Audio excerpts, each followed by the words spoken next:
All right, the Atlanta Falcons veteran players are loving the rookies, and it's really interesting, and you've got some explosive, game-changing type rookies. If you're new to the channel, we are Detroit Lions fans, but this channel is dedicated to teams that get overlooked by the national media, and the Falcons are one of those teams. And we talk about 5 or 6 teams.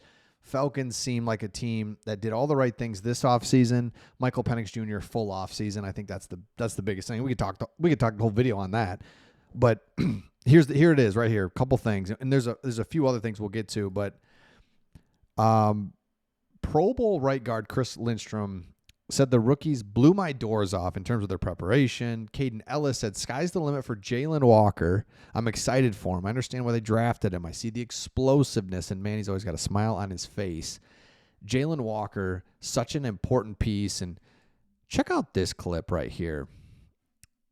I don't know what this is. I don't know where it's from, but look how fast he is and how he swipes these away. Boom. The camera guy. Who are all these dudes, man? Like, what's up? Sign this guy. Here we go.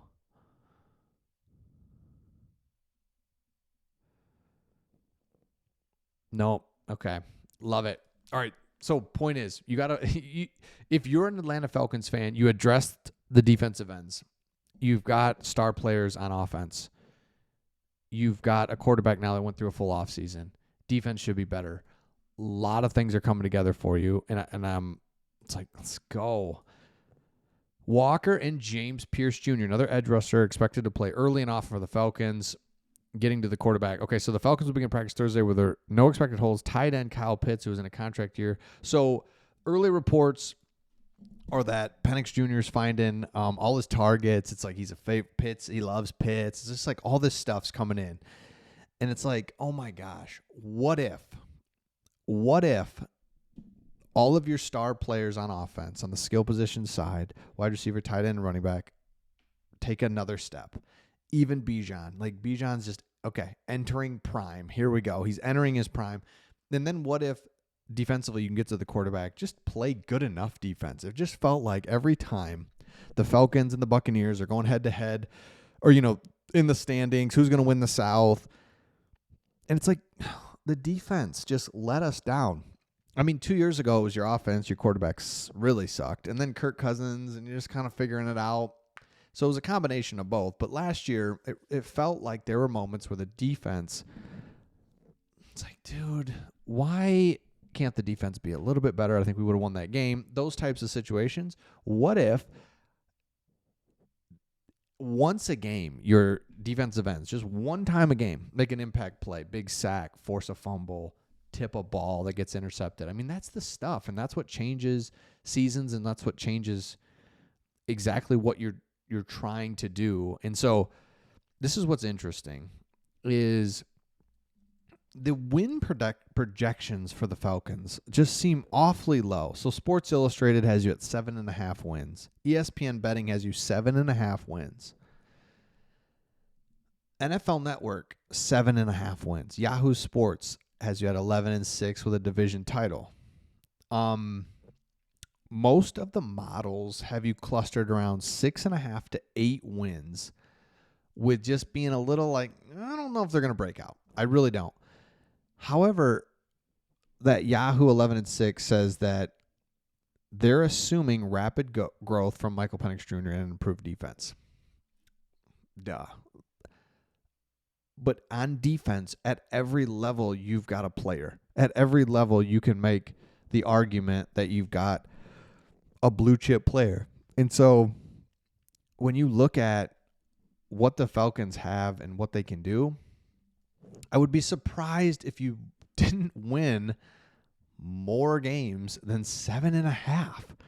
7.5. Like, I don't know. I'm just sitting here thinking, like, I don't really bet on stuff, but man, if I was, that would be the one. Like, you're going to win 8 games. I would bet.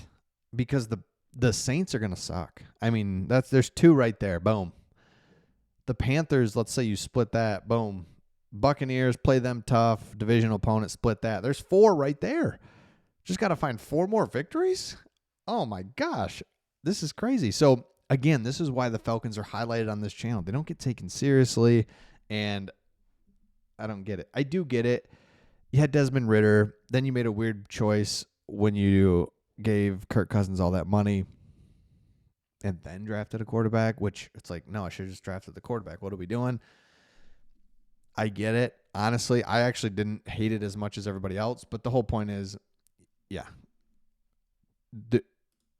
you're overlooked is the key. Okay, so one other thing here that I want to talk about. Let me pull this up here.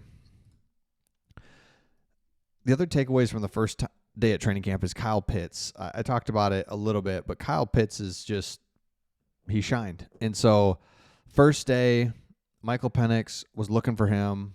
Bijan Robinson had some electrifying moves, but Pitts with multiple catches in full stride over the field is a long time coming, and what everyone has been waiting for are the reports out of there. Let me go to the defense, though, is what I was looking for. Here we go, right here. So the defense made massive changes. The new defensive coordinator putting all those pieces together. They lined up in a 3-4. There's some concern that the Falcons are a little light up the middle. Yeah. Fine.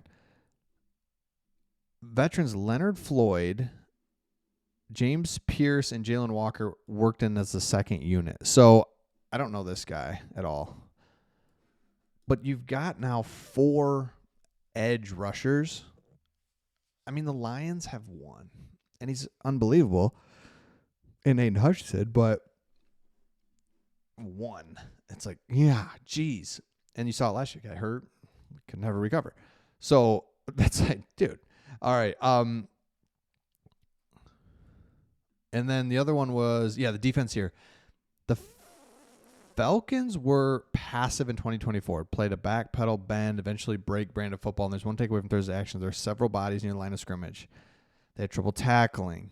That's changing. We'll have to wait for the results for at least more exciting, aggressive brand of football. That's it right there. I think that you absolutely played the bend, don't break for a long time there because it's like, we just can't give up explosive plays. That was the whole thought. It makes sense. Then teams are like, all right, you're not going to give us that? Then we are just going to eat clock. And then we're going to go for it, and then we're going to score. And if we eat a bunch of clock and score a touchdown on you, that's just so devastating because now it limits your possessions. It eliminates or limits the team that just scored possessions as well, but they're up 7. That's that, and I'm not in statistics, but they've got the delta or whatever on you. They're up. They don't need the possessions. So then one stop, and now they eat clock again, and so it just shortens the game. And so this passive defense is like, screw that. We got to go get them. If they score, fine. We get the ball, let's go. We still have 12 more possessions this game. Fine. Obviously, you don't want to give up big touchdowns, but it's changed defensively. We can't let people just go down the field slow, milk clock. Let's make something happen. So let me know your thoughts in the comments. Love what the Falcons are doing, and we'll see all of you on the next one.